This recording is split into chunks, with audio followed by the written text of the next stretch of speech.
This is an 07 Acura MDX. We're going to do an oil change on it. Got a little quick tip.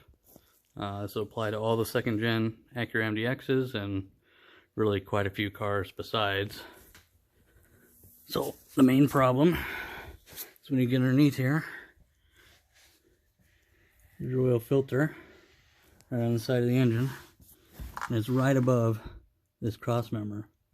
So when you take it loose, it dumps oil all over the cross member, drains down all back, gets all over your floor and everything else. So, quick tip. You get yourself some aluminum foil, you fold it up real nice, and you mount it up there, and it acts like a little funnel. And it'll drain the stuff, all the oil down, out of the way.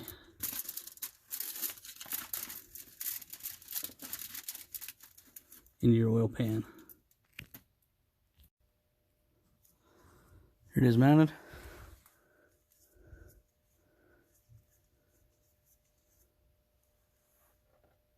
There you go. That's the secret right there. No mess. When you're done, crumple that aluminum foil up, throw it away. Good to go.